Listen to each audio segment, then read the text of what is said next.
नमस्कार. शिक्षक अभियोग्यता आणि बुद्धिमत्ता चाचणी परीक्षा 2025 म्हणजेच टेट 2025 आता 24 मे पासून सुरू होत आहे. त्यासाठी शिक्षक अभियोग्यता, कल आवड आणि व्यक्तिमत्व समायोजन यामध्ये बालविकास आणि शिक्षणशास्त्रावर आपल्याला प्रश्न विचारले जाऊ शकतात. तर मित्रो, आज मी तुम्हाला 240 असे MCQ घेऊन आलो आहे, ज्याचा उपयोग आपल्याला या परीक्षेसाठी होऊ शकतो. चला तर सुरुवात करूया. पहिला प्रश्न आहे, बालविकासाचा सामान्य अर्थ काय आहे? आणि याचं बरोबर उत्तर असणार आहे मानसिक व शारीरिक विकास. बघा, बालविकासाचा सामान्य अर्थ मानसिक आणि शारीरिक विकास असा असतो. पुढचा प्रश्न आहे, बालविकास कोणकोणत्या प्रकारचा असतो? आणि याचं बरोबर उत्तर असणार आहे गुणात्मक आणि परिमाणात्मक अशा दोन्ही प्रकारचा काय असतो? हा विकास असतो. पुढचा प्रश्न आहे, शिक्षकाला कोणत्या प्रकारची परिपक्वता माहीत असणे आवश्यक आहे? आणि याचं बरोबर उत्तर असणार आहे शारीरिक, मानसिक, सामाजिक आणि संवेगात्मक. आता संवेगात्मक म्हणजे भावनिक असा त्याचा अर्थ आहे. म्हणजे शिक्षकाला शारीरिक, मानसिक, सामाजिक, भावनिक अशा परिपक्वता माहीत असणे आवश्यक आहे. पुढचा प्रश्न आहे, स्किनर यांच्या मते विकास कसा असतो? आता स्किनर यांच्या मते विकास क्रमिक आणि मंद गतीने होणारी प्रक्रिया आहे असा आहे. तर पुढचा प्रश्न आहे, क्रो आणि क्रो यांच्या मते बाल मनोविज्ञान म्हणजे काय? आता बाल मनोविज्ञान याला आपण मराठीमध्ये बालमानसशास्त्र असं म्हणतो. तर याचं बरोबर उत्तर असणार आहे जन्म ते परिपक्व अवस्था पर्यंत होणारा मानवी विकासाचा वैज्ञानिक अभ्यास होय. क्रो आणि क्रो यांच्या मते बाल मनोविज्ञान म्हणजे जन्म ते परिपक्व अवस्था आहे तोपर्यंतचा जो मानवी विकासाचा वैज्ञानिक अभ्यास आहे त्याला बालमानसशास्त्र असे म्हणतात. पुढचा प्रश्न आहे, विकासाची प्रक्रिया कधीपासून सुरू होते? आणि याचं बरोबर उत्तर असणार आहे गर्भावस्थेपासूनच. बघा, गर्भावस्थेपासूनच विकासाची प्रक्रिया सुरू होत असते. पुढचा प्रश्न आहे, विकास ही एक सातत्यपूर्ण प्रक्रिया आहे आणि हे कोणत्या सिद्धांताशी संबंधित आहे? बघा, विकास ही एक सातत्यपूर्ण प्रक्रिया आहे, हे कोणत्या सिद्धांताशी संबंधित आहे? आणि याचं बरोबर उत्तर आहे सातत्याचा सिद्धांत. सातत्याच्या सिद्धांताशी हे काय आहे? संबंधित आहे. पुढचा प्रश्न आहे, विकासाची गती संपूर्ण आयुष्यात कशी असते? विकासाची गती संपूर्ण आयुष्यात कशी असते? आणि याचं बरोबर उत्तर असणार आहे बदलत राहणारी. बघा, विकासाची गती ही नेहमी काय होत असते? बदलत राहत असते. कधी ही जलद होते तर कधी हळूवार होते. असं ही विकासाची गती पूर्ण आयुष्यात बदलत राहणारी असते. पुढचा प्रश्न आहे, विकासाचा क्रम कसा असतो? विकासाचा क्रम हा अनुक्रमित आणि एकसंध आहे. विकासाचा क्रम हा अनुक्रमित आणि एकसंध आहे. सर्व बालकांमध्ये विकासाचा क्रम समान असतो असे कोणी म्हटले आहे? तर याचं उत्तर आहे गेसल यांनी म्हटलेलं आहे. सर्व बालकांमध्ये विकासाचा क्रम समान असतो असं गेसल यांनी म्हटलेलं आहे. पुढचा प्रश्न आहे, विकासाच्या दिशेच्या सिद्धांतानुसार बालक सर्वप्रथम कोणावर नियंत्रण मिळवतो? विकासाच्या दिशेच्या सिद्धांतानुसार बालक सर्वप्रथम कोणावर नियंत्रण मिळवतो? याचं बरोबर उत्तर आहे डोकं आणि हातावर. बालक पहिल्यांदा काय करतं? डोकं हलवण्याचा प्रयत्न करतो, नंतर हात हलवण्याचा प्रयत्न करतो. म्हणजे सर्वप्रथम नियंत्रण बालक हे डोकं आणि हातावर ठेवत असतो, हातावर मिळवत असतो. चला तर पुढच्या प्रश्नाकडे जाऊयात. विकास सामान्यतेकडून विशेषतेकडे जातो या विधानाचे उदाहरण कोणते? बघा, आता विकास हा सामान्यतेकडून विशेषतेकडे जातो म्हणजेच काय? आधी संपूर्ण हात हलवणे आणि नंतर बोटे हलवणे. म्हणजे सामान्य हे काय आहे? आपलं हात आहे आणि मग हे बालक काय करतं? पहिला हात हलवायला चालू करतं, हात हलवण्याचे प्रयत्न करतं आणि नंतर हातावर काबू मिळवल्यानंतर मग आपली बोटं वगैरे हलवायला चालू करतं. म्हणजे विकास सामान्यतेकडून विशेषतेकडे जाते, हे याचं उदाहरण आहे. पुढचा प्रश्न आहे, एकीकरण सिद्धांताचा अर्थ काय? तर ह्याचं बरोबर उत्तर आहे शरीराच्या अवयवांना एकत्र वापरणे. एकीकरण सिद्धांताचा अर्थ शरीराच्या अवयवांना एकत्र वापरणे असा आहे. पुढचा प्रश्न आहे, विकासाची प्रक्रिया कशी असते? आणि याचं बरोबर उत्तर आहे वर्तुळाकार. विकासाची प्रक्रिया ही वर्तुळाकार असते.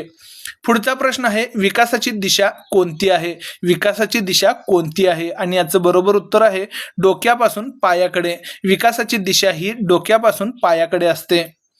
विकास सर्व क्षेत्रामध्ये एकमेकांवर अवलंबून असतो हे कोणत्या सिद्धांताशी संबंधित आहे? विकास सर्व क्षेत्रामध्ये एकमेकांवर अवलंबून असतो हे कोणत्या सिद्धांताशी संबंधित आहे? तर याचं बरोबर उत्तर आहे परस्पर संबंध सिद्धांत. परस्पर संबंध सिद्धांत हे याचं बरोबर उत्तर असणार आहे. विकास सर्व क्षेत्रामध्ये एकमेकांवर अवलंबून असतो, म्हणजेच शारीरिक अवयव, मानसिक अवयव जे आहे ते एकमेकांवर अवलंबून असतात. पुढचा प्रश्न आहे, शारीरिक विकासामध्ये कमतरता असल्यास त्याचा परिणाम कोणत्या क्षेत्रावर होतो? शारीरिक विकासामध्ये कमतरता असल्यास त्याचा परिणाम कोणत्या क्षेत्रावर होतो? याचं बरोबर उत्तर आहे सर्वच क्षेत्रावर होत असतो. बघा, शारीरिक विकासामध्ये कमतरता असेल तर याचा परिणाम सर्व क्षेत्रावर होत असतो, म्हणजे सामाजिक, मानसिक, बौद्धिक या सर्व क्षेत्रावर याचा परिणाम होत असतो. पुढचा प्रश्न आहे, खालीलपैकी कोणती गोष्ट विकासाच्या वर्तुळाकार स्वरूपाचे उदाहरण आहे? खालीलपैकी कोणती गोष्ट विकासाच्या स्वरूपाचे उदाहरण आहे? आणि याचं बरोबर उत्तर आहे बालक मागे जातो आणि पुन्हा पुढे. बालक मागे जातो आणि पुन्हा पुढे. पुढचा प्रश्न आहे, खालीलपैकी कोणता सिद्धांत बालक आधी पूर्ण अवयव हलवतो आणि नंतर त्या अवयवाचे भाग याचे स्पष्टीकरण देतो? खालीलपैकी कोणता सिद्धांत बालक आधी संपूर्ण अवयव हलवतो आणि नंतर त्या अवयवाचे भाग याचं स्पष्टीकरण देतो? याचं बरोबर उत्तर आहे एकीकरण सिद्धांत. एकीकरण सिद्धांत हा काय करतो? बालक आधी संपूर्ण अवयव हलवतो आणि नंतर त्या अवयवाचे भाग, म्हणजेच मगाशी आपण बघितलं त्या पद्धतीनं पहिल्यांदा हात हलवायला शिकतं आणि नंतर त्या हाताची बोटे हलवत असतं. चला तर पुढच्या प्रश्नाकडे जाऊयात. बालक आधी हात हलवतो आणि नंतर बोटावर नियंत्रण मिळवतो हे कोणत्या सिद्धांताशी संबंधित आहे? आणि याचं बरोबर उत्तर आहे सामान्यतेकडून विशेषतेकडे. सामान्यतेकडून विशेषतेकडे. बघा, बालक पहिल्यांदा काय करतो? हात हलवतो आणि नंतर बोटावर नियंत्रण मिळवत असतो आणि हे सामान्यतेकडून विशेषतेकडे या सिद्धांताशी संबंधित आहे. पुढचा प्रश्न आहे, विकासाची गती सर्व बालकांमध्ये एकसारखी का नसते? विकासाची गती सर्व बालकांमध्ये एकसारखी का नसते? आणि याचं बरोबर उत्तर आहे प्रत्येक बालक वेगळ्या वेगळ्या व्यक्तिमत्वाचा असतो किंवा वेगळ्या व्यक्तिमत्वाचा असतो. बघा, प्रत्येक बालकावर अनुवंश आणि जे आजूबाजूचा परिसर आहे याचा परिणाम होत असतो आणि त्यामुळे विकासाची गती ही प्रत्येक बालकांमध्ये वेगवेगळे असते, म्हणजे प्रत्येक बालक वेगवेगळ्या व्यक्तिमत्वाचा असतो. पुढचा प्रश्न आहे, विकासाचे प्रमाण वेगवेगळ्या टप्प्यांमध्ये बदलते हे कोणते सिद्धांत स्पष्ट करतो? आता विकासाचे प्रमाण वेगवेगळ्या टप्प्यांमध्ये बदलते याचं सिद्धांत आहे ते कोणता आहे? वाढीची गती समान नसते सिद्धांत. वाढीची गती समान नसते सिद्धांत. बघा, आता पुढचा प्रश्न आहे, वाढ आणि विकास हे कोणाचा संयुक्त परिणाम असतो? वाढ आणि विकास हे कोणाचा संयुक्त परिणाम असतो? आणि याचं बरोबर उत्तर आहे वंशानुक्रम व वातावरण. वंशानुक्रम व वातावरण याचं हे काय आहे? संयुक्त परिणाम आहे. पुढचा प्रश्न आहे, डोलार्ड आणि मिलर यांनी खालीलपैकी कोणता सिद्धांत मांडला? डोलार्ड आणि मिलर यांनी खालीलपैकी कोणता सिद्धांत मांडला? आणि याचं बरोबर उत्तर आहे आंशिक पुनर्बलन सिद्धांत. बघा, आंशिक पुनर्बलन सिद्धांताद्वारे काय केलं आहे त्याने? डोलार्ड आणि मिलर यांनी हा सिद्धांत मांडलेला आहे. चला तर पुढच्या प्रश्नाकडे जाऊयात. विकासाचे कोणते वैशिष्ट्य सांगते की विकास जन्मापासून मृत्यूपर्यंत चालतो? विकासाचे कोणते वैशिष्ट्य सांगते की विकास जन्मापासून मृत्यूपर्यंत चालतो? आणि याचं बरोबर उत्तर आहे सातत्य. बघा, विकासामध्ये काय असतं? नेहमीच सातत्य असतं आणि हेच काय करतं? जन्मापासून मृत्यूपर्यंत विकास चालतो याचं हे वैशिष्ट्य आहे. पुढचा प्रश्न आहे, विकासाची कोणती दिशा सर्वप्रथम हात व डोक्यावर नियंत्रण मिळवते नंतर पायावर? विकासाची कोणती दिशा सर्वप्रथम हात आणि डोक्यावर नियंत्रण मिळवते नंतर पायावर? आणि याचं बरोबर उत्तर आहे वरच्यापासून तळापर्यंत किंवा डोक्यापासून पायापर्यंत, माथ्यापासून पायापर्यंत अशी याची उत्तर आपण निवडू शकतो. वरच्यापासून तळापर्यंत इथं म्हटलेलं आहे, म्हणजे पहिल्यांदा डोकं डेव्हलप होतं, नंतर मग हळूहळू काय करतं ते पायाकडे डेव्हलपमेंट चालू होत असते. पुढचा प्रश्न आहे, विकासाची गती प्रत्येक वयात सारखी राहत नाही याचं हे कोणत्या सिद्धांताचं वैशिष्ट्य आहे? विकासाची गती प्रत्येक वयात सारखी राहत नाही हे कोणत्या सिद्धांताचं वैशिष्ट्य आहे? आणि याचं बरोबर उत्तर आहे गतीची बदलती दर सिद्धांत. म्हणजे गती ही नेहमी काय असतं, बदलत असतं. गती बदलाचा सिद्धांत जो आहे त्याच्यावर हे आधारित आहे. विकासाची गती प्रत्येक वयात सारखी राहत नाही. पुढचा प्रश्न आहे कोणत्या सिद्धांतानुसार विकासाचे सर्व आयाम एकमेकाशी संबंधित असतात. कोणत्या सिद्धांताद्वारे विकासाचे सर्व आयाम एकमेकाशी संबंधित असतात. आणि याचं बरोबर उत्तर आहे परस्पर संबंध सिद्धांत. परस्पर संबंध सिद्धांत हे काय आहे, विकासाचे सर्व आयाम एकमेकाशी संबंधित असतात हे दर्शवतं. पुढच्या प्रश्नाकडे बोलूयात. तत्पूर्वी मी तुम्हाला रिक्वेस्ट करतो, हा व्हिडिओ जर तुम्हाला आवडला असेल तर व्हिडिओला लाईक करायला विसरू नका आणि चॅनलला सबस्क्राईब करा आणि आपल्या मित्रांसोबत हा व्हिडिओ शेअर करा. पुढच्या प्रश्नाकडे जाऊयात. विकासाची भविष्यवाणी करता येते हे विधान कोणत्या सिद्धांताशी संबंधित आहे. विकासाची भविष्यवाणी करता येते हे विधान कोणत्या सिद्धांताशी संबंधित आहे. सातत्य, गती, एकीकरण, पूर्वानुमान आणि वर्तुळाकार. आणि याचं बरोबर उत्तर आहे पूर्वानुमान हे याचं बरोबर उत्तर असणार आहे. पुढचा प्रश्न आहे विकासाचा वर्तुळाकार सिद्धांत काय दर्शवतो. विकासाचा वर्तुळाकार सिद्धांत काय दर्शवतो. आणि याचं बरोबर उत्तर आहे विकास मागे जाऊन स्थिर होतो आणि पुन्हा पुढे जातो. विकास मागे जाऊन स्थिर होतो आणि पुन्हा पुढे जातो हे दर्शवत असतं. पुढचा प्रश्न आहे डोलार्ड व मिलर यांचा आंशिक पुनर्वलन सिद्धांत कोणत्या प्रक्रियेस पूरक ठरतो. डोलार्ड व मिलर यांचा आंशिक पुनर्वलन सिद्धांत कोणत्या प्रक्रियेस पूरक ठरतो. आणि याचं बरोबर उत्तर आहे सर्व पर्याय योग्य. बघा, शिक्षण, सवयींचा विकास, वर्तन सुधारणा आणि संवाद कौशल्य हे सगळंच काय करत असतं, आंशिक पुनर्वलन सिद्धांतामध्ये हे प्रक्रियेस पूरक ठरत असतं. डोलार्ड आणि मिलर यांचा आंशिक पुनर्वलन सिद्धांत आहे आणि त्यामध्ये हे काय केलं आहे, सांगितलेलं आहे की शिक्षण, सवयींचा विकास, वर्तन सुधारणा, संवाद कौशल्य हे प्रक्रियेस पूरक ठरत असतं. या प्रक्रियेस म्हणजे आंशिक पुनर्वलन सिद्धांत हे पूरक आहे. पुढचा प्रश्न आहे समान प्रतिमान सिद्धांतानुसार सर्व बालकांमध्ये कोणती गोष्ट समान आहे. समान प्रतिमान सिद्धांतानुसार सर्व बालकांमध्ये कोणती गोष्ट समान आहे. आणि याचं बरोबर उत्तर आहे विकासाचा क्रम. विकासाचा क्रम हे सर्व बालकांमध्ये काय आहे, समान आहे. पुढचा प्रश्न आहे प्रत्येक बालक स्वतःच्या गतीने विकसित होतो हे विधान कोणत्या सिद्धांताशी सुसंगत आहे.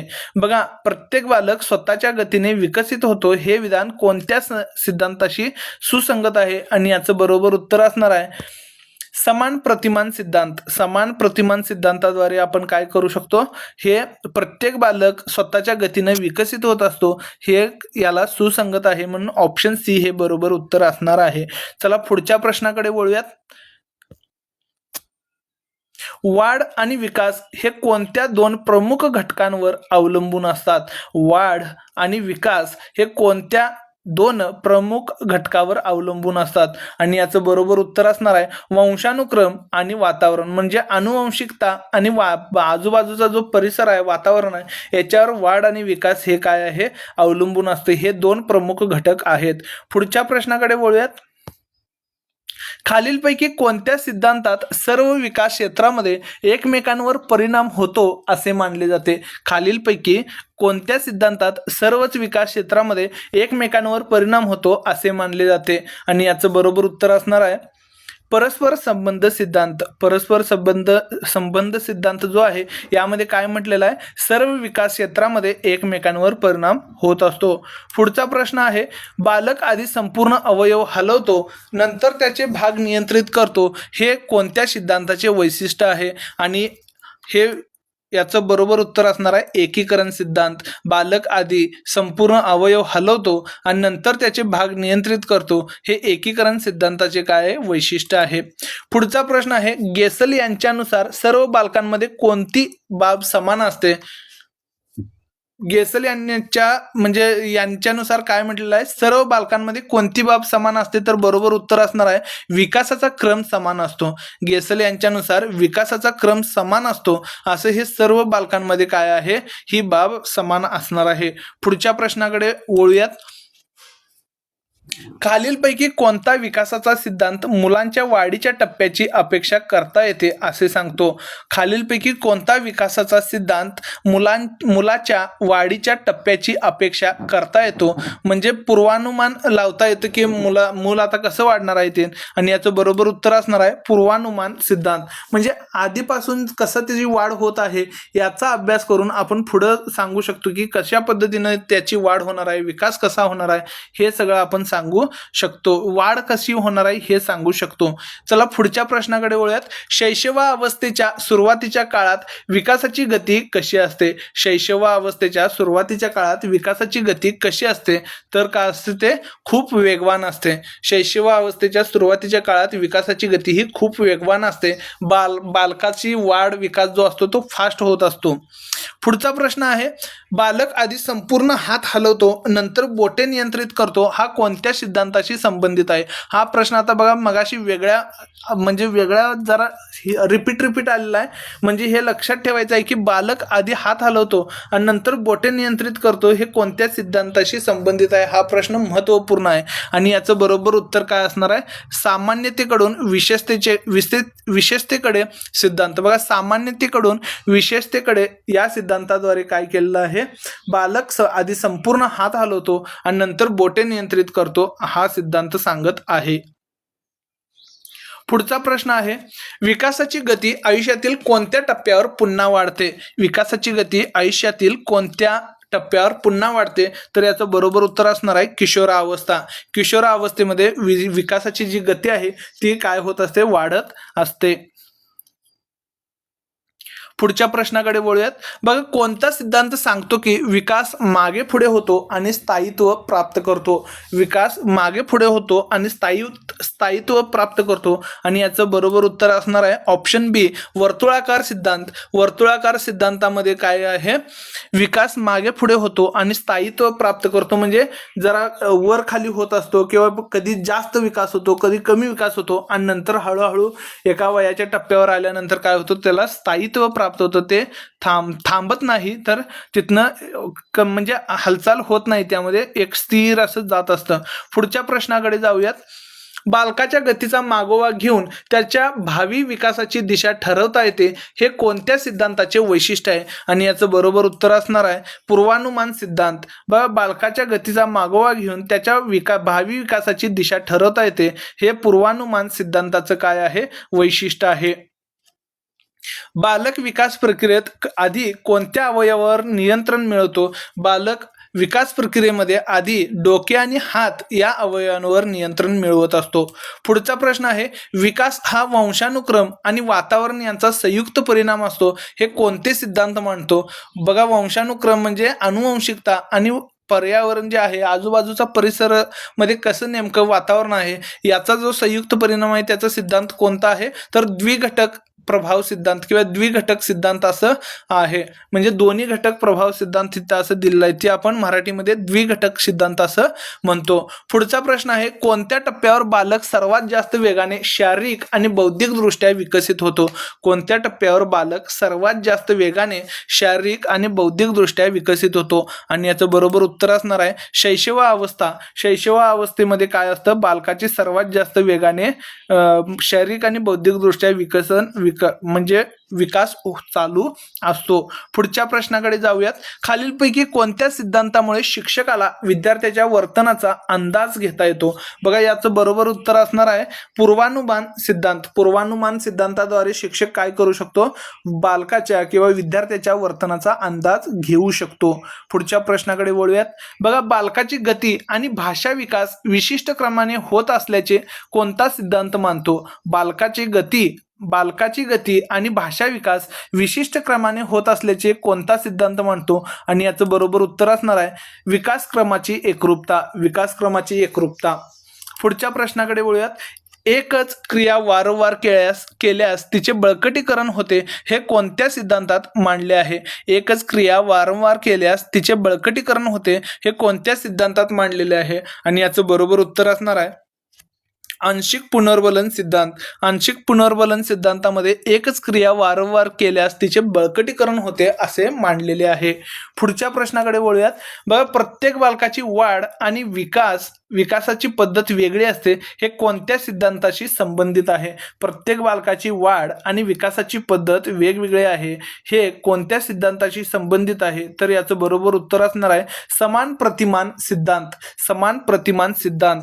मित्रहो, आतापर्यंत टोटल आपले 20 मिनिट झालेले आहेत आणि हा व्हिडिओ जर तुम्ही आतापर्यंत पाहत असाल तर तुम्हाला हा व्हिडिओ नक्कीच फायदेशीर आहे आणि त्यासाठी आमच्या चॅनलला सबस्क्राईब करायचं आहे जेणेकरून असेच व्हिडिओ तुम्हाला पाहायला मिळतील आणि ह्या व्हिडिओला लाईक करायचं आहे आणि मित्रांसोबत शेअर देखील करायचं आहे. चला तर पुढच्या प्रश्नाकडे वळूयात. बघा, बालकाच्या वाढीतील विविध टप्प्यांना समजावून घेण्याचा मुख्य उद्देश काय असतो? तर याचं बरोबर उत्तर असणार आहे त्याच्या विकासास योग्य दिशा देणे. बघा, बालकाच्या वाढीतील विविध टप्प्यांना समजावून घेण्याचा मुख्य उद्देश काय असतो? तर त्याच्या विकासास योग्य दिशा देणे. पुढचा प्रश्न आहे कोणत्या सिद्धांताद्वारे विकासाचा क्रम डोक्यापासून पायाकडे जातो? तर बरोबर उत्तर असणार आहे विकासाची दिशा सिद्धांत. कोणत्या सिद्धांताद्वारे विकासाचा क्रम डोक्यापासून पायाकडे जातो? याचं बरोबर उत्तर आहे ऑप्शन सी, विकासाची दिशा सिद्धांत.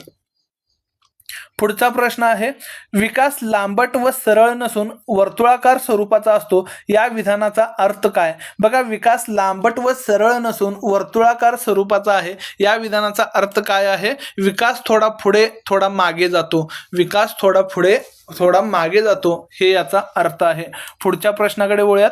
कोणता सिद्धांत सांगतो की बालक सामान्य हालचाली शिकून मगच विशिष्ट हालचाली शिकतो? कोणता सिद्धांत सांगतो की बालक सामान्य हालचाली शिकून मगच विशिष्ट हालचाली शिकतो? आणि याचं बरोबर उत्तर असणार आहे सामान्यतेकडून विशेषतेकडे. सामान्यतेकडून विशेषतेकडे.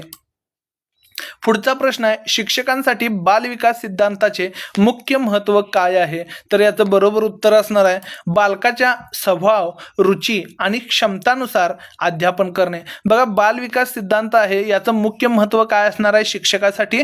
तर बालकाचा स्वभाव, रुची आणि क्षमता कशी आहे त्यानुसार आपण अध्यापन करू शकतो. म्हणून बालविकास सिद्धांत हे महत्त्वाचे आहेत. पुढच्या प्रश्नाकडे वळूयात. कनिष्ठ वर्गामध्ये कोणत्या पद्धतीवरून शिक्षण दिले जाते? आणि याचं बरोबर उत्तर असणार आहे खेळ आधारित पद्धत. बघा, कनिष्ठ वर्गामध्ये खेळ आधारित पद्धतीने काय केलं जातं? शिक्षण दिलं जात असतं.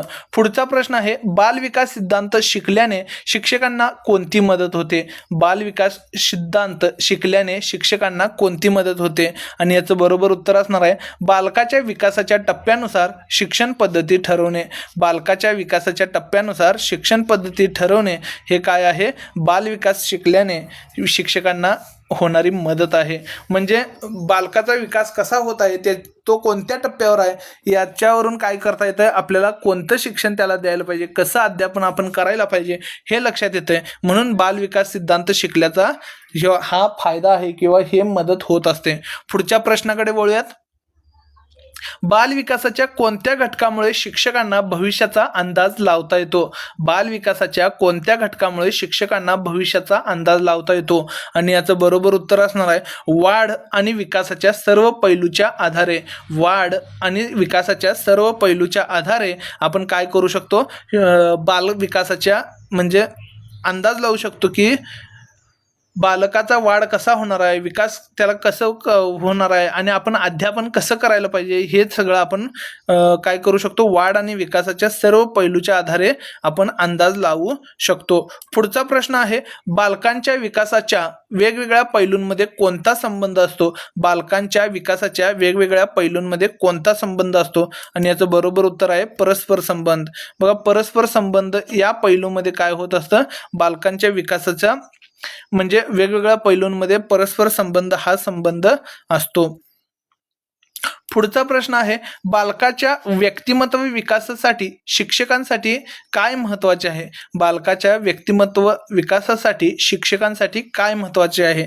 आणि याचं बरोबर उत्तर असणार आहे बालकाच्या वर्तनाची माहिती असणे आणि समस्या समजून घेणे. बालकाच्या वर्तनाची माहिती असणे आणि समस्या समजून घेणे हे काय आहे? शिक्षकांसाठी महत्त्वाचं असणार आहे. पुढचा प्रश्न आहे वंशानुगत कारक म्हणजे काय? वंशानुगत कारक म्हणजे काय आणि याचं बरोबर उत्तर असणार आहे बालकाच्या अनुवंशिक गुणधर्माचे प्रभाव. वंशानुगत कारक म्हणजे बालकाच्या अनुवंशिक गुणधर्माचे प्रभाव. म्हणजेच बघा अनुवंशिकतेने आपल्याकडे आलेले जे काही घटक आहेत ह्याचा आपल्यावर परिणाम होत असतो आणि हे मग म्हणजे प्रभाव पडत असतो आणि इथं अनुवंशिक कारक अनुवंशगत कारक म्हणजे काय म्हटलेलं आहे बालकाच्या अनुवंशिक गुणधर्माचे प्रभाव. पुढच्या प्रश्नाकडे वळूयात. शारीरिक कारकाचा बाल विकासावर कसा परिणाम होतो आणि याचं बरोबर उत्तर असणार आहे शारीरिक त्रुटी वाढीवर नकारात्मक प्रभाव टाकतात. बघा शारीरिक कारकाचा बाल विकासावर परिणाम कसा होणार आहे तर शारीरिक ज्या त्रुटी आहेत त्या नकारात्मक प्रभाव टाकत असतात. म्हणजे बघा आता एखाद्या मुलाला काय होत आहे बोलताना जीभ जड येत आहे किंवा काय होत आहे त्याला एखादा पायाचा किंवा हाताचा भाग नाही आणि त्याच्या मग यामुळे काय होत असतं बाल विकासावर परिणाम होत असतो. म्हणजे शारीरिक त्रुटी वाढीवर नकारात्मक प्रभाव टाकत असतात. पुढच्या प्रश्नाकडे वळूयात. बघा बुद्धी बालकाच्या विकासावर कशी परिणाम करते? बुद्धी बालकाच्या विकासावर कशी परिणाम करते आणि याचं बरोबर उत्तर असणार आहे शिक्षणाच्या वेगावर आणि मानसिक विकासावर प्रभाव टाकते. बुद्धी काय करत असते बालकाच्या विकासावर परिणाम करत असते. ते कसं तर शिक्षणाच्या वेगावर आणि मानसिक विकासावर प्रभाव टाकत असते. पुढचा प्रश्न आहे संवेगात्मक असंतुलन बालकाच्या विकासावर काय परिणाम करू शकते? संवेगात्मक असंतुलन बालकाच्या विकासावर काय परिणाम करू शकते तर बरोबर उत्तर असणार आहे मानसिक विकासात अडथळा निर्माण होतो. मानसिक विकासात अडथळा निर्माण होतो. पुढचा प्रश्न आहे आता हे संवेगात्मक असंतुलन म्हणजे भावनिक असंतुलन. म्हणजे आता बघा एखाद्या विद्यार्थ्याचं काय होत असतंय कोणीतरी जर त्याला रागावून बोललं किंवा घरातील काहीतरी परिस्थितीमुळे त्याला डिप्रेशन आलं तर नैराश्य आलं तर काय होत असतं बालकाच्या विकासावर परिणाम होत असतो आणि मग मानसिक विकासात अडथळा निर्माण होत असतो. पुढच्या प्रश्नाकडे वळूयात. सामाजिक प्रकृतीचा बाल विकासावर कसा परिणाम होतो? सामाजिक प्रकृतीचा बाल विकासावर कसा परिणाम होतो आणि याचं बरोबर उत्तर असणार आहे सामाजिकरित्या समतोल असलेल्या बालकाचा सर्वांगीण विकास चांगला होतो. बघा सामाजिक प्रकृती जर चांगली असेल परिसर जर चांगला असेल तर त्या बालकाच्या मनावर देखील तसाच परिणाम होत असतो. मग आपण ते लहानपणी असताना किंवा शाळेत असताना एक बोधकथा वगैरे वाचलेत बघा 2 हत्ती असतात. ते लहानपणी एक हत्ती गुंडांसोबत जातो एक हत्ती साधू महाराजांच्या सानिध्यात जातो. साधू महाराजांच्या सानिध्यात असलेला हत्ती सगळ्यांना आशीर्वाद देतो. रोज सकाळी जाऊन म्हणजे देवाच्या पाया पडतो. परत लोकांना देखील नमस्कार करतो. म्हणजे लोक म्हणजे रस्त्याने जात असताना लोक काय देतील त्यांना अभिवादन करत असतो. तर जो गुंडांसोबत गेलेला हत्ती असतो तो काय करतो पुढे जाऊन तो देखील दरोडे टाकण्यासाठी त्या चोरांना मदत करतो गुंडांना मदत करत असतो. म्हणजेच काय सामाजिकरित्या समतोल असलेल्या बालकाचा सर्वांगीण विकास हा चांगला होत असतो. जर त्याचा परिसर वगैरे चांगला असेल तर त्याचा सर्वांगीण विकास देखील चांगला होणार आहे. म्हणजे सामाजिक प्रकृतीचा बाल विकासावर परिणाम होतो. पुढच्या प्रश्नाकडे वळूयात. बघा गर्भावस्थेतील आईच्या आरोग्याचा बालकाच्या विकासावर कसा परिणाम होतो? गर्भावस्थेतील आईच्या आरोग्याचा बालकाच्या विकासावर कसा परिणाम होतो आणि याचं बरोबर उत्तर असणार आहे मानसिक आणि शारीरिक विकासासाठी बळकटी मिळते.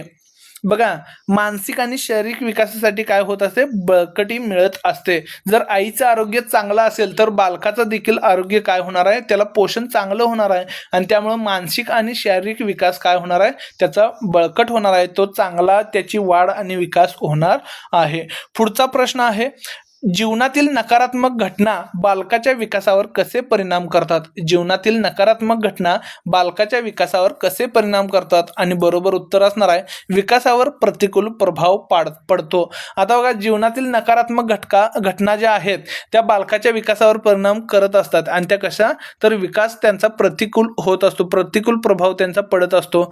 म्हणजेच आता एखाद्या विद्यार्थ्याला काय झालं त्याचा परिसरामधील कोणतरी व्यक्ती त्याच्यावर काही चूक नसताना रागवली किंवा दंगा केली तर काय होणार आहे त्याच्यावर प्रतिकूल प्रभाव पडणार आहे. नकारात्मक घटना त्याच्या जीवनामध्ये घडल्यामुळे त्याचा विकास लवकर होणार नाही किंवा त्याच्यावर परिणाम होणार आहे. पुढच्या प्रश्नाकडे वळूयात. बघा, भौतिक वातावरणाचा बालकाच्या विकासावर काय परिणाम होतो? भौतिक वातावरणाचा बालकाच्या विकासावर काय परिणाम होतो? आणि याचं बरोबर उत्तर असणार आहे विकासाच्या सर्व पैलूंवर. बघा, भौतिक वातावरणाचा विकासाच्या सर्व पैलूंवर परिणाम होत असतो.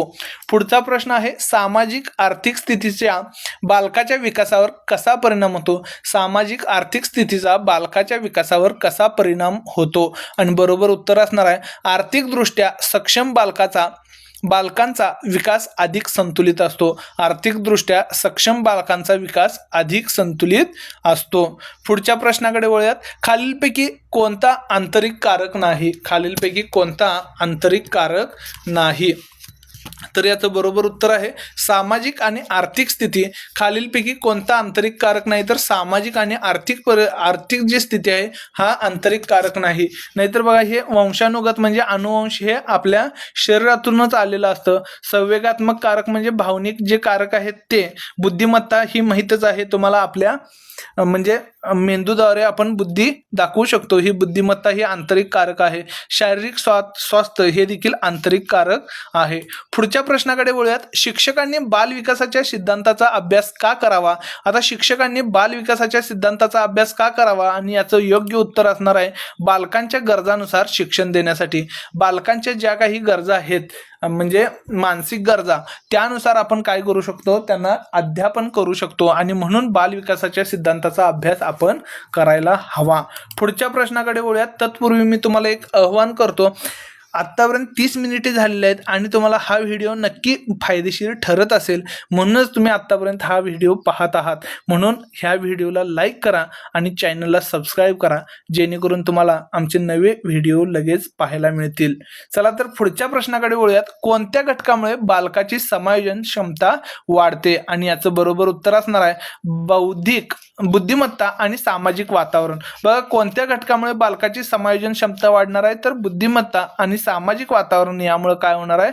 समायोजन क्षमता वाढणार आहे. बालकाच्या विकासावर माता पित्यांची भूमिका कशी आहे?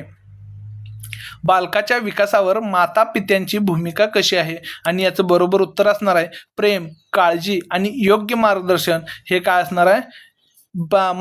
म्हणजे आई वडील हे काय करू शकतात?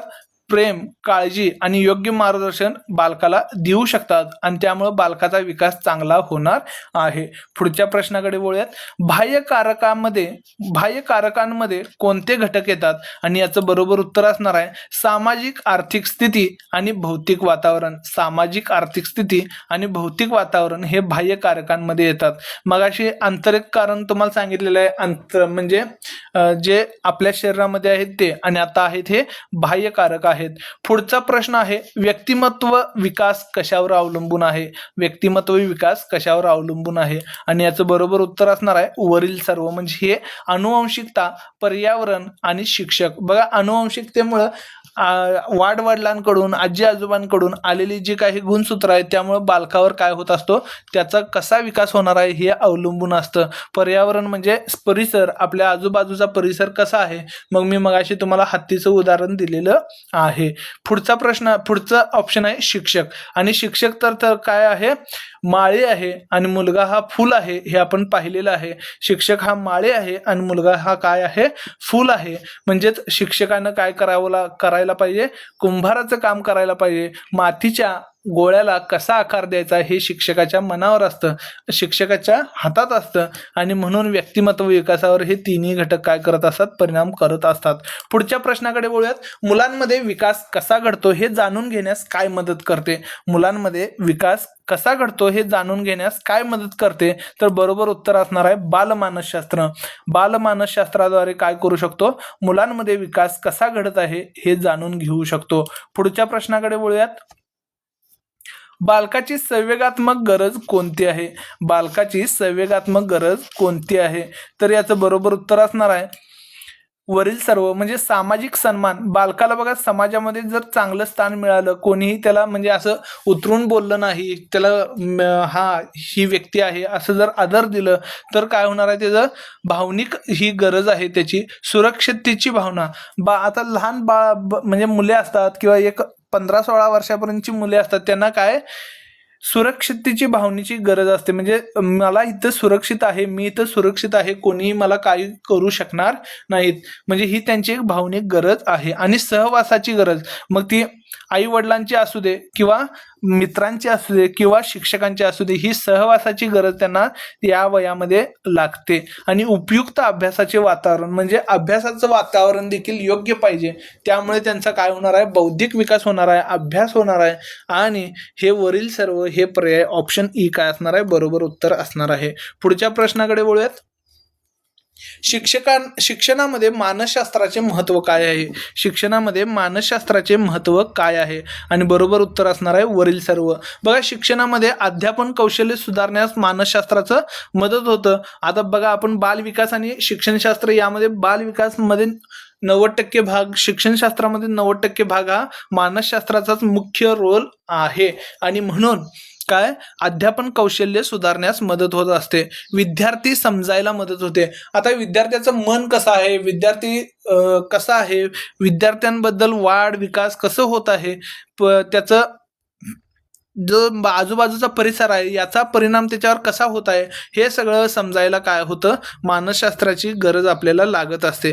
व्यक्तिगत फरक समजतात, व्यक्तिगत फरक समजण्यास देखील मदत होते. कोण रागीट आहे, कोण शांत आहे, कोण अभ्यास करतो, कोण अभ्यास करत नाही, कोण म्हणजे कोणाला लगेच शिकवलेलं समजतं, हे व्यक्तिगत जे फरक आहेत हे समजायला मदत होत असते. आणि संप्रेषण सुधारते, म्हणजेच जे संभाषण आहे, जे संवाद आहेत हे सुधारत असतं. कोणत्या व्यक्तीसोबत आपण कसं बोलायला हवं हे मानसशास्त्रामुळं आपल्याला कळत असतं. कसं वागायला हवं, कसं त्याच्यासोबत वेळ घालवायला हवा, हे सगळं मानसशास्त्रामुळं आपण अभ्यास करून काय करू शकतो, निष्कर्ष काढू शकतो. पुढचा प्रश्न आहे, बालकाच्या व्यक्तिमत्वाचा विकासासाठी शिक्षकाने काय समजून घेतलं पाहिजे? बालकाच्या व्यक्तिमत्वाच्या विकासासाठी शिक्षकानं काय समजून घेतलं पाहिजे? आणि बरोबर उत्तर आहे बुद्धिमत्ता आणि आवड हे समजून घेतलं पाहिजे. बालकाच्या व्यक्तिमत्वाच्या विकासासाठी शिक्षकानं बुद्धिमत्ता आणि आवड हे समजून घेतलं पाहिजे. पुढचा प्रश्न आहे, अंशतः पुनर्बलन म्हणजे काय? अंशतः पुनर्बलन म्हणजे काय? तर याचं बरोबर उत्तर आहे सतत पुनर्बलनापेक्षा प्रभावी. सतत पुनर्बलनापेक्षा प्रभावी म्हणजे अंशतः पुनर्बलन होय. खालीलपैकी कोणता विकासाचा सिद्धांत आहे? तर याचं बरोबर उत्तर आहे सर्वांची विकास गती समान नसते. खालीलपैकी कोणता विकासाचा सिद्धांत आहे? तर सर्वांची विकास गती समान नसते हा सिद्धांत आहे. विकास कधीच थांबत नाही हे कोणत्या सिद्धांताशी संबंधित आहे?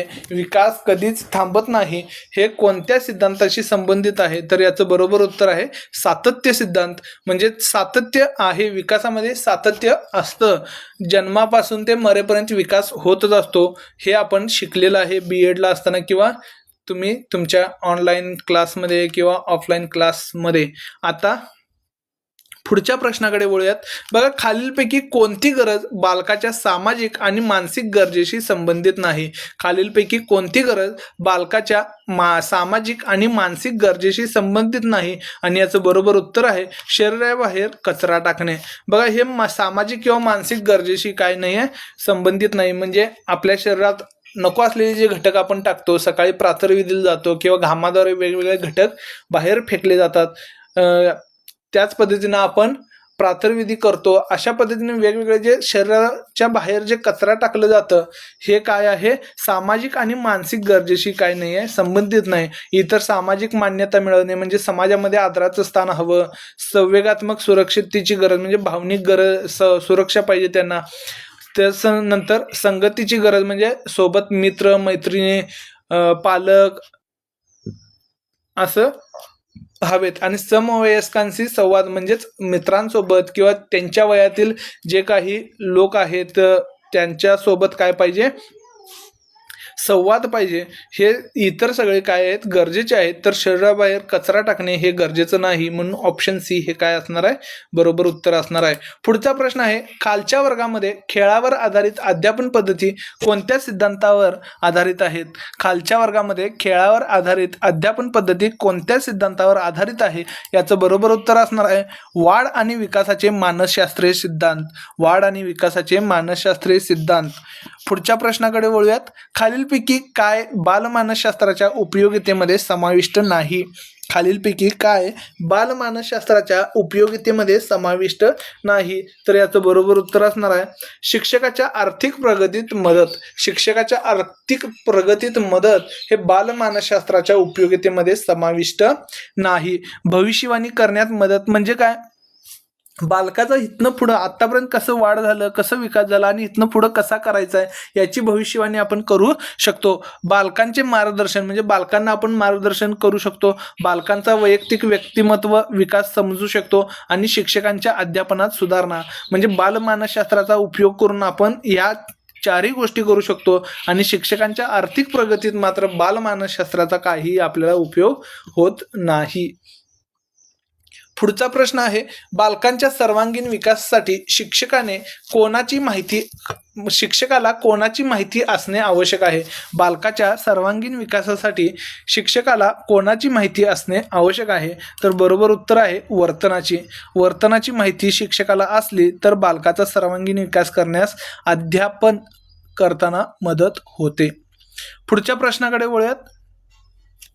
बालमानसशास्त्राचा अभ्यास सर्वाधिक कोणासाठी आवश्यक आहे?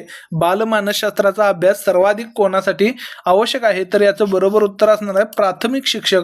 बघा, प्राथमिक शिक्षक हेच काय असतात, लहान मुलांशी किंवा लहान बालकांशी जास्त संपर्कात असतात किंवा त्यांना दररोज संपर्क त्यांच्यासोबत येत असतो, म्हणून त्यांना काय असतं, बालमानसशास्त्राचा अभ्यास खूप गरजेचा असतो. 40 मिनिटं पूर्ण झालेले आहेत मित्रो. अजून देखील तुम्ही हा व्हिडिओ जर पाहत असाल तर ह्या व्हिडिओला लाईक करा आणि चॅनलला सबस्क्राईब करायला विसरू नका. बालमानसशास्त्रात कोणत्या वयाचा अभ्यास केला जातो? तर काय बरोबर उत्तर असणार आहे गर्भधारणेपासून किशोरावस्था याचा काय केला जातो, अभ्यास केला जातो. पुढचा प्रश्न आहे, शैक्षणिक मानसशास्त्र हे कोणते शास्त्र आहे? तर बरोबर उत्तर आहे मानवी वर्तनाचे शास्त्र आहे. बघा, शैक्षणिक मानसशास्त्र हे मानवी वर्तनाचे शास्त्र आहे. पुढचा प्रश्न आहे, बालकाच्या विकासावर जीवनातील घटना कसा प्रभाव टाकतात? बालकाच्या विकासावर जीवनातील घटना कसा प्रभाव टाकतात? तर याचं बरोबर उत्तर आहे वरील सर्व. म्हणजे सकारात्मक घटना विकासाला चालना देतात तर नकारात्मक घटना ह्या विकासाला अडथळा आणत असतात. बालकांचे प्रेम हे आवश्यक असतं आणि म्हणून वरील सर्व हे बालकांच्या विकासावर काय करतात, जीवनावर प्रभाव टाकत असतात. निरंतरतेचा सिद्धांत काय?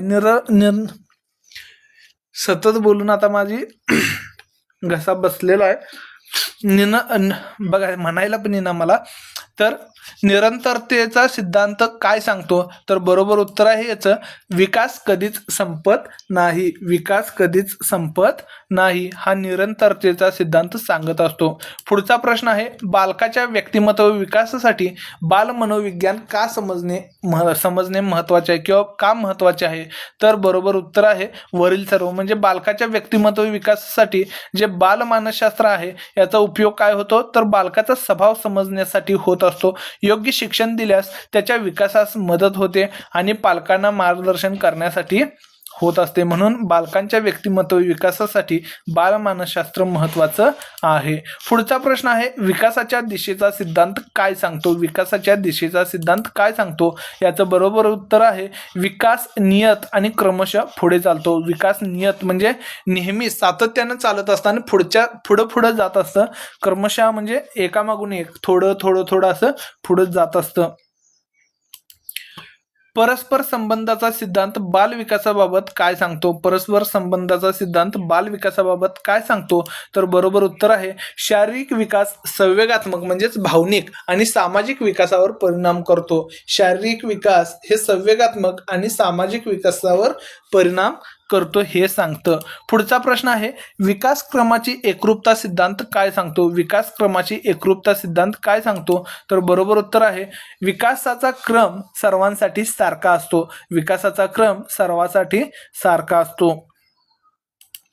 पुढचा प्रश्न आहे शिक्षक बाल मनोविज्ञानाच्या ज्ञानाच्या मदतीने काय करतो? म्हणजे बाल मानसशास्त्राचं जे ज्ञान आहे याच्या मदतीने काय करतो? तर बरोबर उत्तर असणार आहे वरील सर्व. म्हणजेच काय, बालकाच्या बुद्धी आणि रुची ओळखतो, तसेच बालकांच्या निसर्गाचे ज्ञान घेतो, बालकांच्या आर्थिक आणि कौटुंबिक स्थितीची माहिती घेतो. बघा मेन काय आहे, बालकाच्या बुद्धी आणि रुची म्हणजे त्याची बौद्धिक क्षमता कशी आहे, बुद्धी किती आहे त्याला, हे ओळखण्याचं काम करतो. आणि त्याला रुची कशामध्ये आहे, जर त्याला रुची एखाद्या खेळामध्ये असेल आणि तो नुसता अभ्यास कर म्हटलं तर त्याला बालकाचा विकास होणार नाही. त्यामुळे बाल मानसशास्त्राच्या ज्ञानाच्या मदत घेऊन आपण हे बघू शकतो. आता बालकाच्या निसर्गाचे ज्ञान घेतो. निसर्गाचे म्हणजे नेचर म्हणजे त्याची जी जडणघडण आहे, त्याचं जे दिवसभराचं वर्तन आहे याचं ज्ञान घेण्याचं काम काय करतं, बाल मानसशास्त्राच्या मदतीनं करू शकतो. पुढच्या प्रश्नाकडे वळूयात. बघा खालीलपैकी कोणता बाह्यकारक बालकाच्या विकासाला प्रभावित करतो?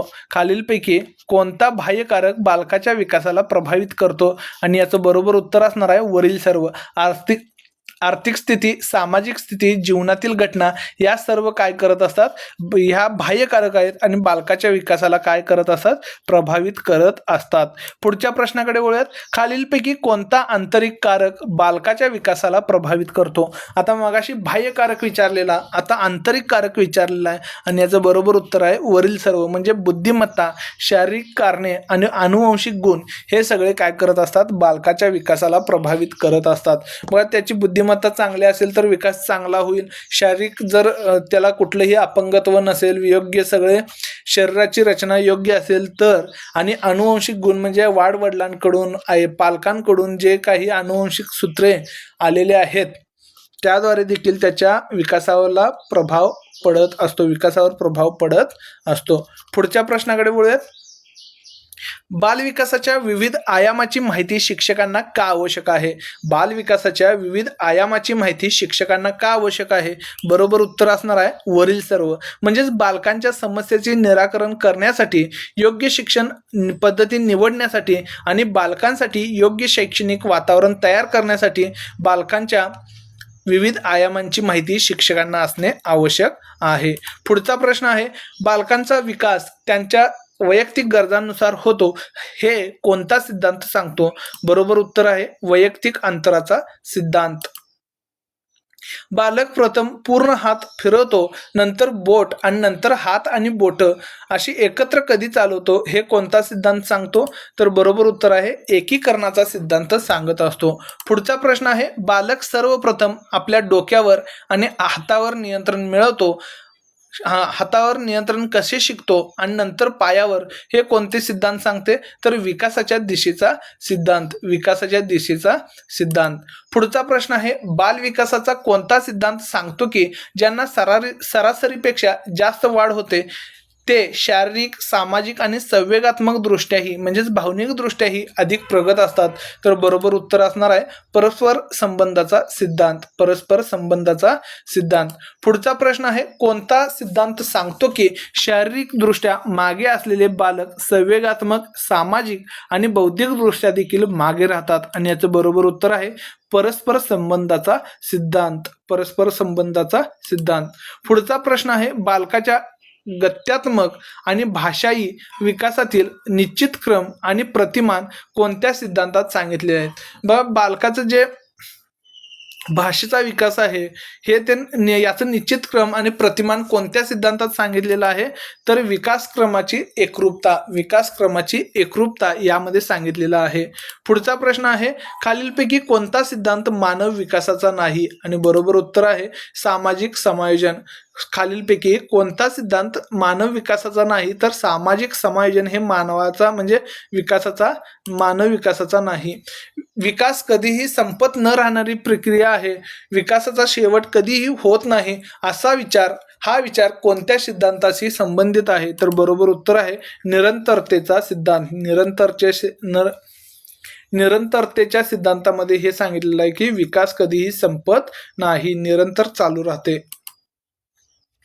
शिक्षकाला बालविकासाचे सिद्धांत समजावून घेण्याचा मुख्य फायदा काय आहे? बघा, शिक्षकास बालविकासाचे सिद्धांत समजावून घेण्याचा मुख्य फायदा काय आहे? बरोबर उत्तर आहे विविध अधिगम आणि शैलींना प्रभावीपणे समजून घेणे. विविध अधिगम आणि शैलींना प्रभावीपणे समजून घेणे हे काय आहे? मुख्य फायदा आहे. विकास एक क्रमिक एवं मंद गती से चलने वाली प्रक्रिया है, हा विचार कोणत्या विचारकाचा आहे? आता हे हिंदीमध्ये वाक्य आलेलं आहे चुकून. विकास एक क्रमिक एवं मंद गती से चलने वाली प्रक्रिया आहे. याचा अर्थ काय होतो? विकास हा एक क्रमिक म्हणजे सतत चालणारे आणि मंद गती से म्हणजे हळूवारपणे चालणारी प्रक्रिया आहे. हा विचार कोणत्या म्हणजे विचारवंताचा किंवा विचारकाचा आहे? तर बरोबर उत्तर आहे लास्की या विचारवंतानं किंवा शास्त्रज्ञानं हा विचार मांडलेला आहे. पुढचा प्रश्न आहे बालमानसशास्त्रामुळे बालमनोविज्ञानामुळे कोणत्या कौशल्याचा विकास होतो? आणि याचं बरोबर उत्तर आहे बालकाच्या रुचीनुसार विविध कौशल्याचा विकास. बालमानसशास्त्रामुळे बालकाच्या रुचीनुसार विविध कौशल्याचा विकास आपण पाहू शकतो. बालमनोविज्ञान कधीपासून अभ्यास केला जातो? आता बालमानसशास्त्राचा अभ्यास कधीपासून केला जातो? तर जन्मापूर्वीपासून किशोरावधीपर्यंत केला जातो. जन्मापूर्वीपासून किशोरावधीपर्यंत केला जातो. पुढचा प्रश्न आहे बालमानसशास्त्राचा अभ्यास केल्याने शिक्षकांना काय करता येते? आणि याचं बरोबर उत्तर आहे बालकाच्या समस्या समजून योग्य मार्गदर्शन करता येते. बालमानसशास्त्राचा अभ्यास केल्यामुळे काय होतं? बालकाच्या समस्या समजावून घेता येतात आणि योग्य मार्गदर्शन करता येतं.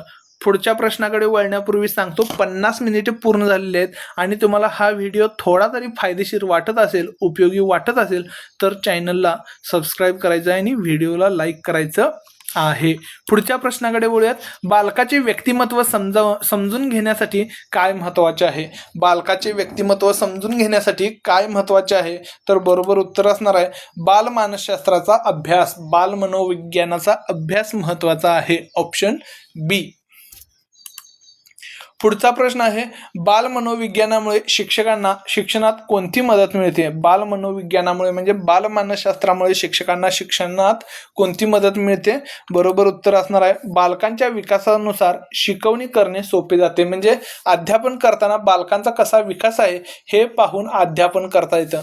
त्यांना आता बघा गणित शिकवालोय आणि आपण त्यांना पाठ नाहीत आणि आपण डायरेक्टच काय करालोय क्वाड्रेटिक इक्वेशन शिकवायला चालू केले तर असा काही फायदा त्यांना होणार नाही. म्हणून बालकांच्या विकासानुसार शिकवणी करणे काय आहे?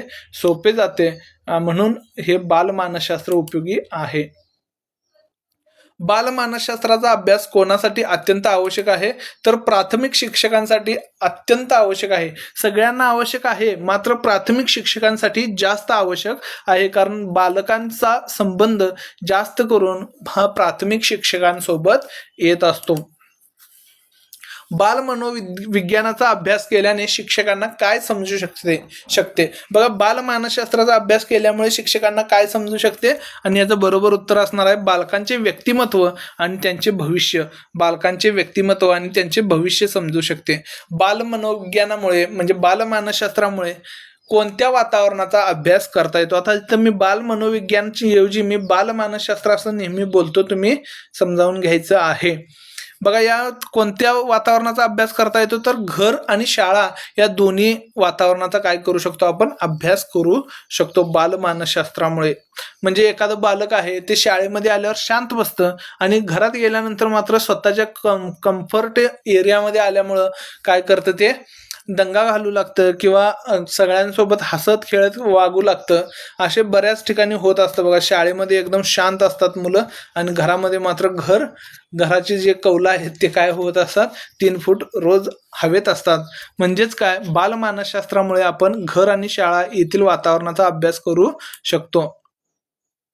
बालमानसशास्त्रामुळे कोणत्या गोष्टीमध्ये सुधारणा होते? तर बालकांच्या वर्तन आणि सवयीवर सुधारणा होऊ शकते. बालकांना वेळोवेळी कोणत्या गोष्टीची गरज असते तर डायरेक्शनची गरज असते, निदर्शनची गरज असते, त्यांना योग्य मार्ग दाखवण्याची गरज असते. पुढचा प्रश्न आहे, बाल मनोविज्ञानाचा म्हणजेच बालमानसशास्त्राचा शिक्षकांसाठी काय महत्त्व आहे? तर बालकांचा व्यक्तिमत्व आणि वर्तन समजून योग्य शिकवणी करण्यासाठी याचा उपयोग आहे. थॉम्सन यांच्या मते बाल मनोविज्ञान काय करते? थॉम्सन यांच्या मते बालमानसशास्त्र काय करते? बरोबर उत्तर आहे, प्रत्येक बालकाला योग्य मार्गदर्शनाने यशस्वी बनवू शकते. बघा, बालकाला लहानपणीच योग्य वयात जर योग्य मार्गदर्शन मिळालं तर काय करू शकतो? बालकाचा विकास आपण योग्य रीतीने घडवून आणू शकतो. आणि म्हणून प्रत्येक बालकाला योग्य मार्गदर्शन हे काय करू शकतं? यशस्वी बनवू शकतं. पुढचा प्रश्न आहे, क्रो आणि क्रो यांनी बाल मनोविज्ञानाचे परिभाषण कसे दिले आहे? तर बरोबर उत्तर आहे, बालकाच्या जन्मापासून किशोरावस्थेपर्यंत वर्तनाचा वैज्ञानिक अभ्यास. बघा, क्रो आणि क्रो यांनी काय सांगितलं आहे? बाल मनोविज्ञानाचे परिभाषण कसे केले आहे? तर बालकाच्या जन्मापासून किशोरावस्थेपर्यंतचा वर्तनाचा जो वैज्ञानिक अभ्यास आहे त्याद्वारे केलेला आहे. बाल मनोविज्ञानाचे प्रमुख उद्दिष्ट काय आहे? बाल मनोविज्ञानाचे प्रमुख उद्दिष्ट काय आहे? तर प्रमुख उद्दिष्ट काय असणार आहे? बालकांच्या व्यक्तिमत्व आणि वर्तनाचा अभ्यास करून शिक्षण सुलभ करणे. बालकांच्या व्यक्तिमत्व आणि वर्तनाचा अभ्यास करून शिक्षण सुलभ करणे हे काय आहे? प्रमुख उद्दिष्ट आहे, मुख्य उद्दिष्ट आहे. बालमानसशास्त्र म्हणजे काय? तर बालकांच्या वर्तन, स्थिती आणि विकासाचा वैज्ञानिक अभ्यास म्हणजे बालमानसशास्त्र होय. भावनिक असंतुलनामुळे बालकावर काय परिणाम होतात? भावनिक असंतुलनामुळे बालकावर काय परिणाम होतात? बरोबर उत्तर असणार आहे, शिक्षणामध्ये अडचण येते. शिक्षणामध्ये अडचण येत असते. बालकांच्या विकासासाठी वंशानुगत गुणांचे महत्त्व कसे आहे? बालकांच्या विकासासाठी वंशानुगत गुणांचे महत्त्व कसे आहे? बरोबर उत्तर असणार आहे, बालकांच्या शरीर आणि मनावर परिणाम करतात. बालकांच्या शरीर आणि मनावर परिणाम करत असतात.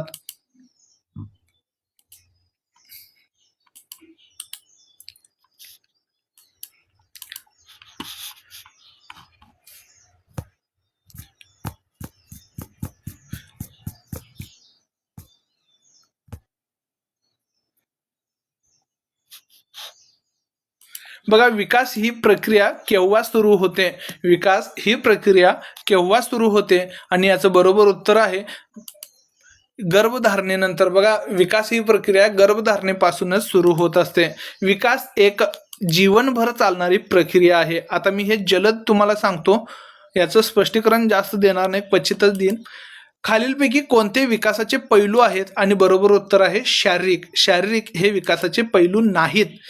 बघा, खालीलपैकी कोणते विकासाचे पैलू नाहीत? तर शारीरिक हे विकासाचे पैलू नाहीत, नाहीतर सामाजिक, बौद्धिक, धार्मिक आणि भाषिक हे विकासाचे पैलू आहेत. विकासाचे गुणधर्म कोणते आहेत? विकासाचे गुणधर्म क्रमबद्ध आणि सुसंगत हे आहेत. पुढचा प्रश्न आहे, विकास केव्हापासून आणि कधीपर्यंत होतो? बघा, विकास कुठनं सुरुवात होते आणि कधीपर्यंत होत असते? तर गर्भधारणेतून पासून सुरुवात होते आणि मृत्यूला शेवट होतो. विकास प्रक्रिया कशी आहे? तर सतत चालणारी आहे. विकास प्रक्रिया ही निरंतर आहे, सतत चालणारी आहे. खालीलपैकी कोणता विकासाचा प्रकार आहे? बरोबर आहे, नैतिकता. नैतिक विकास कसा असतो? बहुआयामी असतो. विकास हा बहुआयामी असतो आणि तो वेगवेगळ्या क्षेत्रात काय असतो? भिन्न दराने होत असतो. एकाच वयाच्या मुलांमध्ये विकासाचे स्तर वेगळे का असतात? एकाच वयाच्या मुलांमध्ये विकासाचे स्तर वेगळे का असतात? तर बरोबर उत्तर आहे, अनुवंशिक आणि पर्यावरणीय घटकांमुळे. अनुवंशिक आणि पर्यावरणीय घटकांमुळे काय असतात? एकाच वयाच्या मुलांमध्ये विकासाचे वेगवेगळे स्तर असतात. अरस्तू यांच्या मते विकास टिंबटिंब व टिंबटिंब कारणांनी होतो आणि बरोबर उत्तर आहे, आंतरिक व बाह्य कारणांनी होत असतो. विकासाची प्रक्रिया होण्यासाठी टिंबटिंबची गरज असते तर परिपक्वतेची गरज असते. कोणत्या प्रकारचे बदल मात्रात्मक बदल म्हणून ओळखले जातात? तर वय वाढल्यावर उंची वाढणे हे मात्रात्मक बदल आहेत. नैतिक मूल्यांचा विकास हा कशाचा भाग आहे?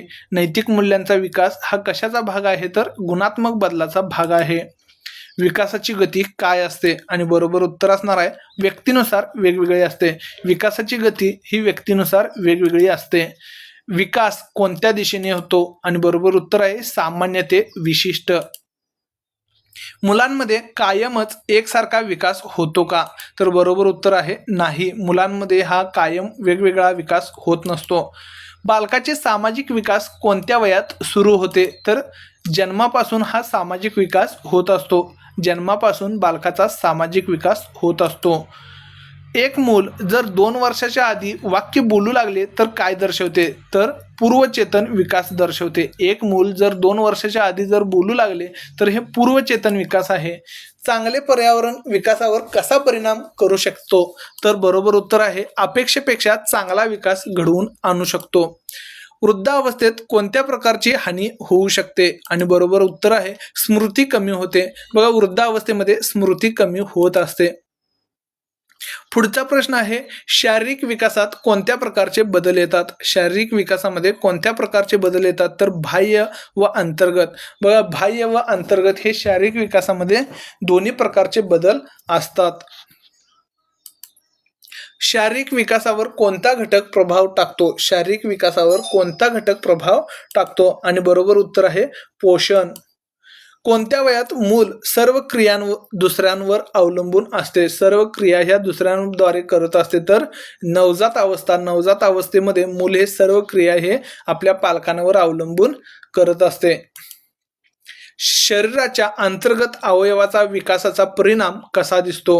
आणि याचं बरोबर उत्तर आहे अप्रत्यक्ष दिसतो. शरीराच्या अंतर्गत विकासाचा परिणाम अप्रत्यक्ष दिसत असतो. शारीरिक विकासात शिक्षकांना काय माहिती असावी? कारण शारीरिक विकासात शिक्षकांना माहिती असावी कारण मुलांच्या वर्तनावर त्याचा प्रभाव पडतो. मुलांच्या वर्तनावर त्याचा प्रभाव पडतो. जर मुलांना पोषक आहार मिळत नसेल तर आता जर मुलांना पोषक आहार मिळत नसेल तर काय होईल? शारीरिक विकास मंदावतो.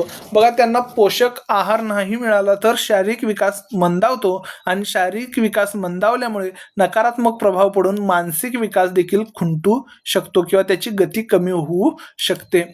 मुलांच्या वाढीचा अंदाज कोण देऊ शकतो? तर बरोबर उत्तर आहे शिक्षक. मुलांच्या वाढीचा अंदाज शिक्षक देऊ शकतात. कोणता विकास शरीराच्या वाढीसोबत होत नाही? तर भाषेचा विकास शरीराच्या वाढीसोबत होत नाही.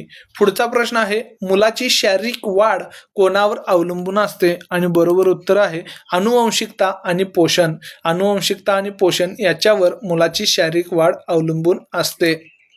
शिक्षकाला शारीरिक विकासाचा अभ्यास का करावा लागतो? आणि बरोबर उत्तर आहे मुलाची क्षमता ओळखण्यासाठी शारीरिक विकासाचा अभ्यास करावा लागतो.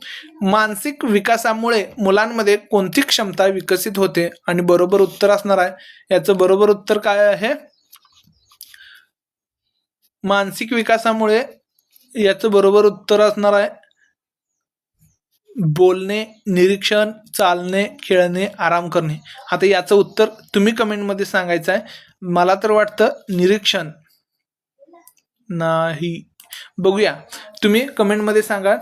मानसिक विकासाचा अभाव असेल तर आता मानसिक विकासाचा अभाव असेल तर शिक्षक. बरोबर उत्तर काय आहे? योग्य अभ्यासक्रम निवडू शकणार नाहीत. मानसिक विकासाचा अभाव असेल तर योग्य अभ्यासक्रम निवडू शकणार नाहीत. संज्ञानात्मक विकास कोणत्या क्रियेमुळे होतो? संज्ञानात्मक विकास कोणत्या क्रियेमुळे होतो? विचार आणि निरीक्षणामुळे होत असतो.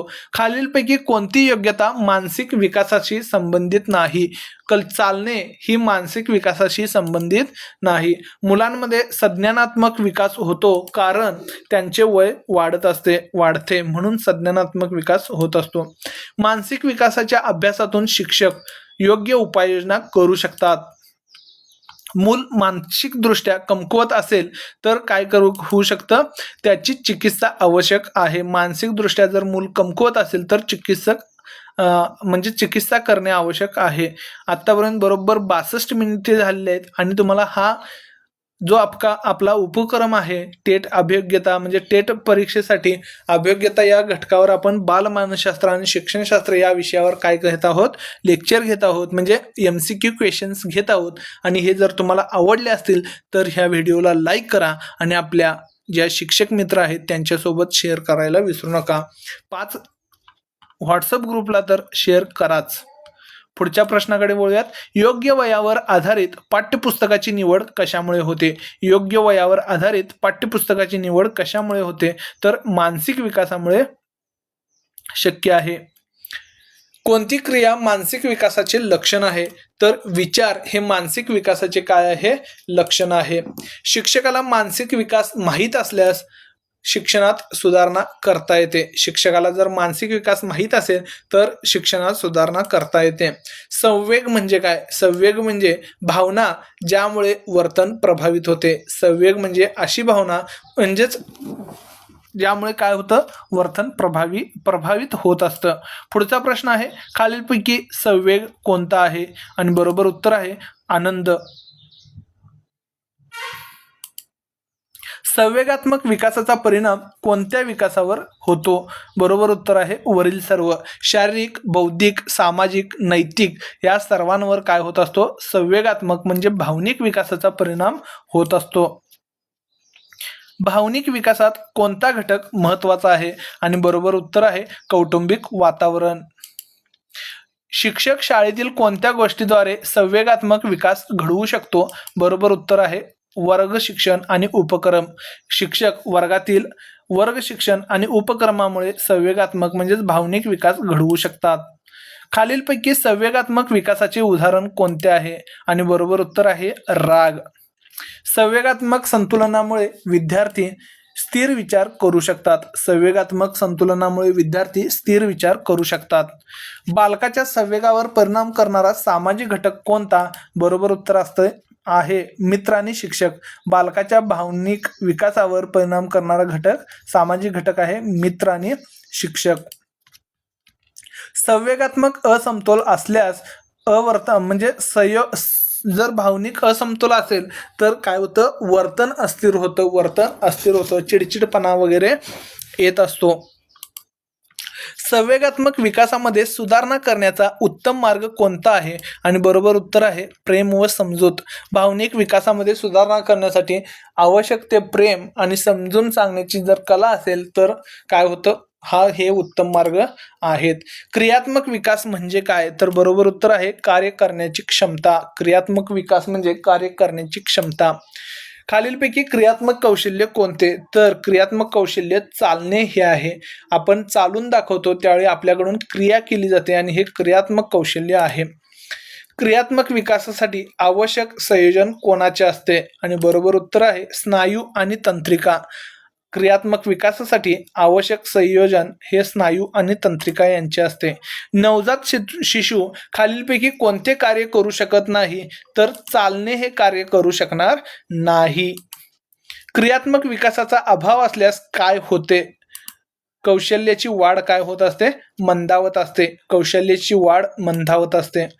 क्रियात्मक विकासामुळे मूल आत्मविश्वास वाढवते. क्रियात्मक विकासामुळे मूल आत्मविश्वास वाढवते. शिक्षक क्रियात्मक विकासासाठी काय करावा? शिक्षक क्रियात्मक विकासासाठी काय करावा? तर विशेष कार्य द्यावे. खालीलपैकी कोणते क्रियात्मक कौशल्य आहे? लेखन हे क्रियात्मक कौशल्य आहे. क्रियात्मक विकासाचा अभ्यास शिक्षकाला कशासाठी उपयुक्त ठरतो? क्रियात्मक विकासाचा अभ्यास शिक्षकाला मुलांमध्ये कौशल्य वाढवण्यासाठी उपयुक्त ठरतो. शारीरिक वाढ आणि क्रियात्मक विकास यांचा संबंध काय? तर परस्पर पूरक संबंध आहे. शारीरिक वाढ आणि क्रियात्मक विकास यांचा परस्पर पूरक संबंध आहे. भाषिक विकास म्हणजे काय? तर विचार मांडण्याची आणि समजून घेण्याची क्षमता विकसित होते. त्याला भाषिक विकास असं म्हटलं जातं. भाषिक विकास कोणत्या विकासाशी संबंधित आहे? बरोबर उत्तर आहे संज्ञानात्मक किंवा संज्ञानात्मक या विकासाशी काय आहे? संबंधित आहे. ऑप्शन बी हे ऑप्शन बरोबर आहे. बालक प्रथम शब्द समजायला कधी लागतो? बरोबर उत्तर आहे 6 महिने ते 1 वर्ष. बालक प्रथम शब्द समजायला 6 महिने ते 1 वर्षात लागतो. भाषिक विकासाचा क्रम कसा असतो? आणि बरोबर उत्तर आहे क्रमिक असतो. भाषिक विकासाचा क्रम क्रमिक असतो. भाषिक विकासाचा शिक्षकांना उपयोग कशासाठी होतो? बरोबर उत्तर आहे प्रभावी संप्रेषणासाठी. भाषिक विकासाचा शिक्षकांना प्रभावी संप्रेषणासाठी उपयोग होतो.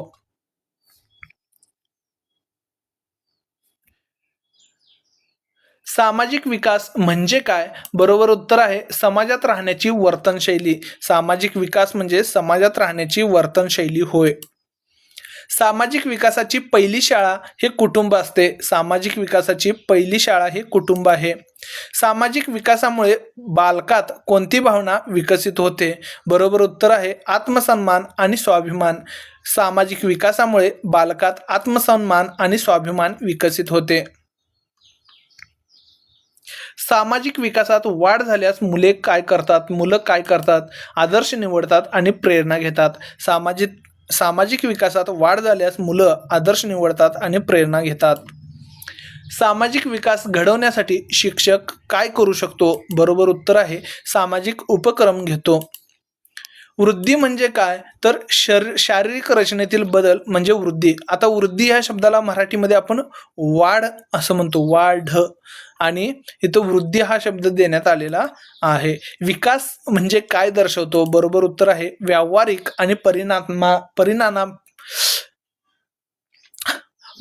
आणि परिमाणात्मक बदल म्हणजे विकास आहे. विकास दर्शवत असतो.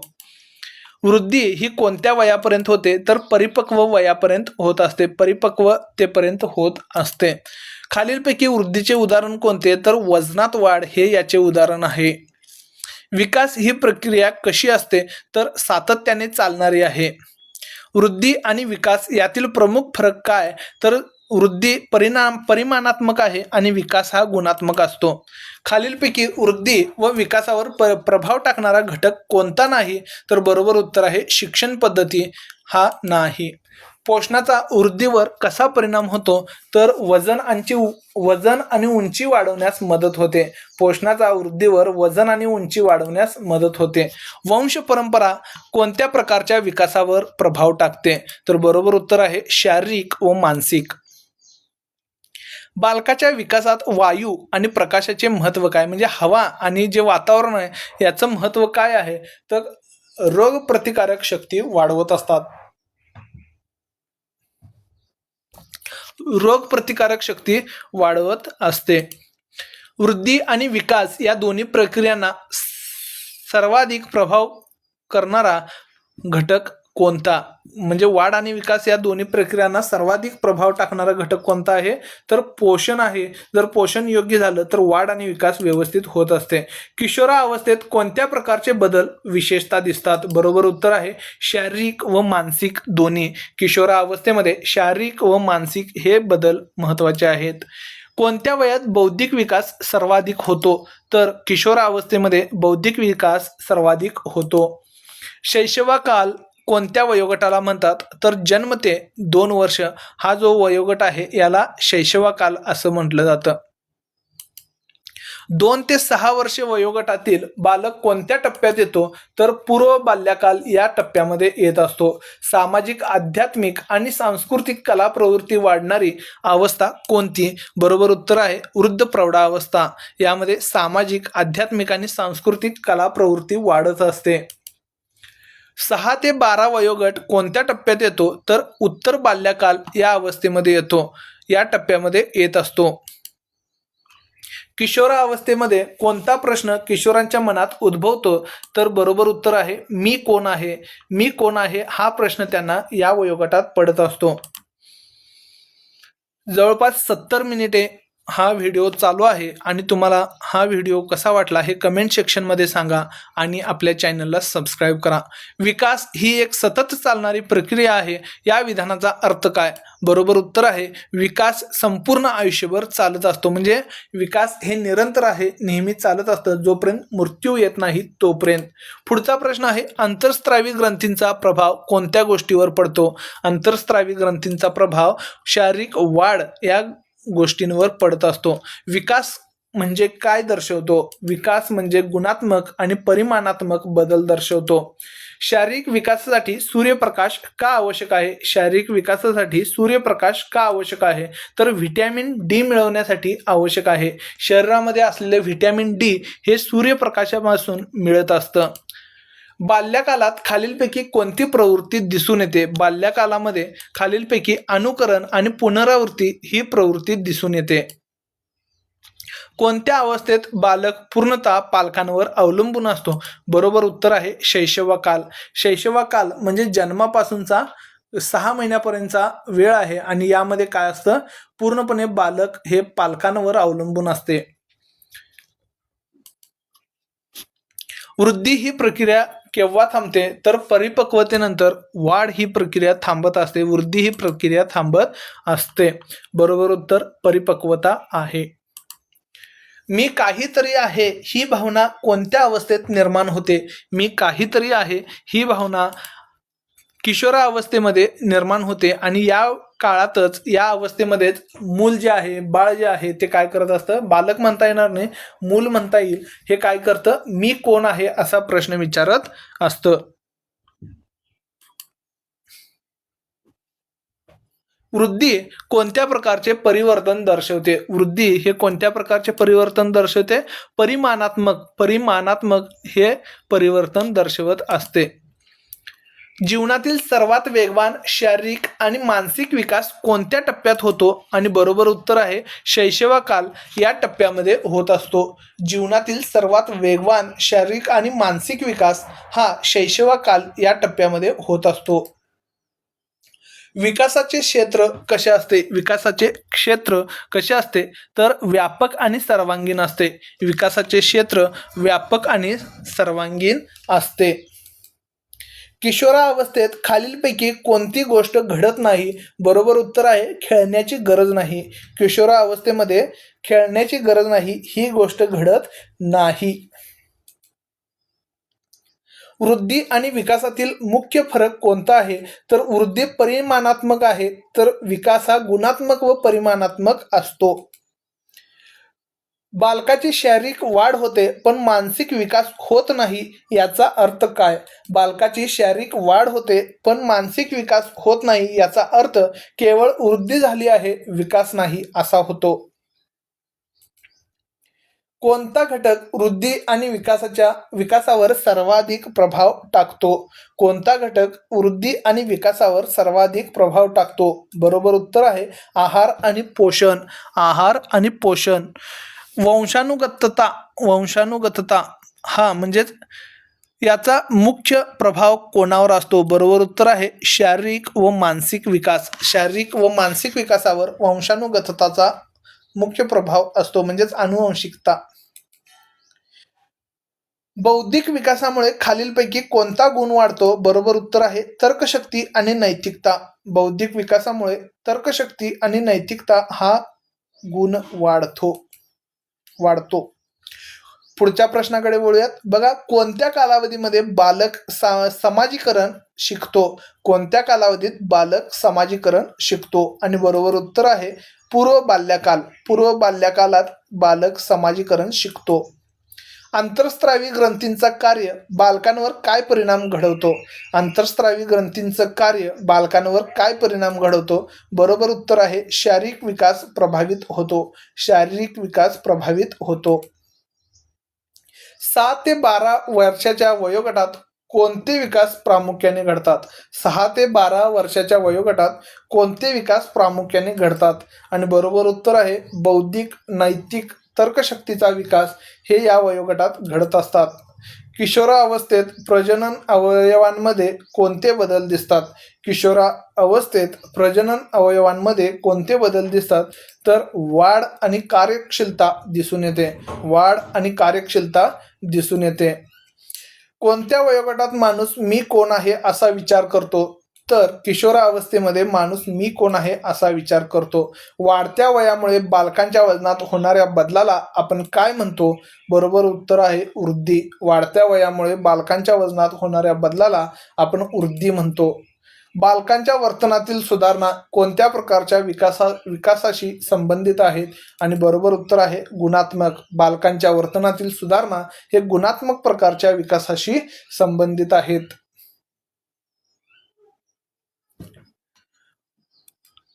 शैशवकालात खालीलपैकी कोणता विकास जलद गतीने होतो? तर बरोबर उत्तर आहे मानसिक आणि शारीरिक. शैशवकालात मानसिक आणि शारीरिक हा विकास जलद गतीने होत असतो. वृद्धावस्थेत व्यक्तीचा कल कोणत्या गोष्टीकडे जास्त असतो? बरोबर उत्तर आहे धार्मिक व सांस्कृतिक क्रियाकलाप. बघा, वृद्धावस्थेमध्ये व्यक्तीचा कल हा धार्मिक आणि सांस्कृतिक क्रियाकल्पांमध्ये भाग घेण्याकडे जास्त असतो. मनोरंजन करण्यासाठी, आपला वेळ व्यतीत करण्यासाठी धार्मिक आणि सांस्कृतिक क्रियाकल्पांमध्ये तो व्यक्ती भाग घेत असतो. पुढचा प्रश्न आहे, बालकाने खेळातून समूहात राहण्याचे गुण शिकल्यावर कोणत्या विकासाची चाहूल लागते?